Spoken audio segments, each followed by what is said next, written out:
หนังสือกิจการบทที่14เปาโลที่เมืองอิโคนิยูมเมืองลิสตราและเมืองเดอร์บีต่อมาที่เมืองอิโคนิยูมเปาโลกับบารานาบัสได้เข้าไปในธรรมศาลาของหมู่คนยิวกล่าวสั่งสอนเป็นที่จับใจ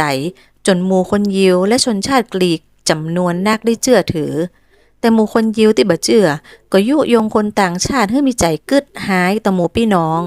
เหตุจะอันฝ่ายท่านทั้งสองคอยอยู่ที่หั่นเมินมีใจกล้ากล่าวในพระนามขององค์พระผู้เป็นเจ้า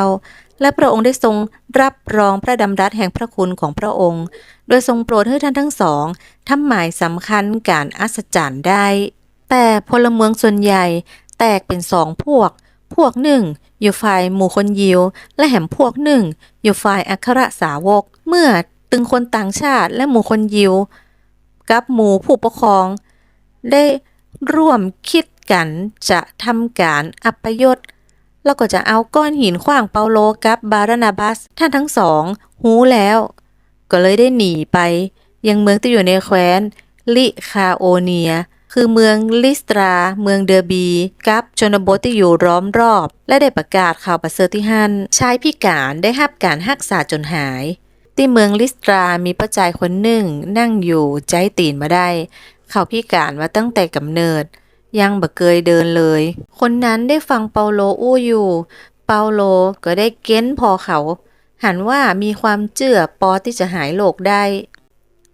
ก็เอิ้นสั่งด้วยเสียงอันดังว่าลุกขึ้นยืนตรง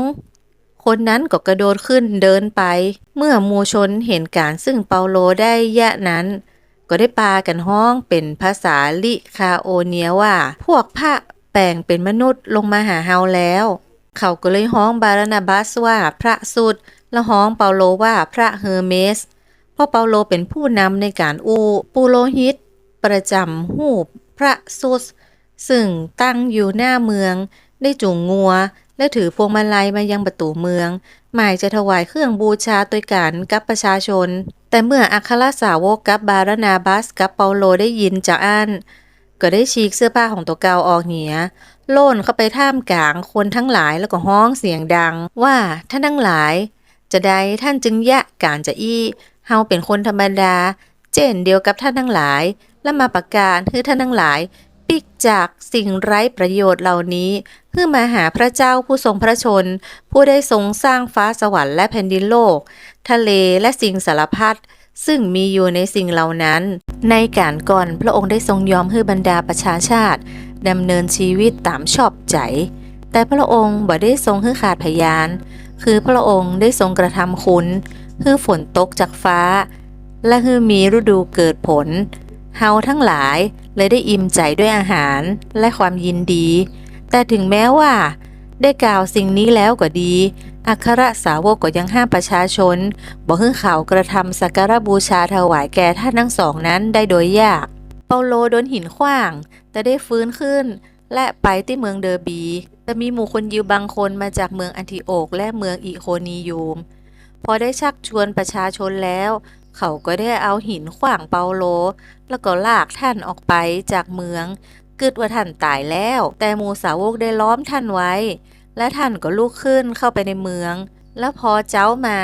ท่านก็เลยไปยังเมืองเดอร์บีกับบารานาบัสและพอท่านทั้งสองได้ประกาศข่าวประเสริฐในเมืองนั้นและได้สั่งสอนคนเป็นจำนวนมากก็ได้ปีกไปยังเมืองลิสตรา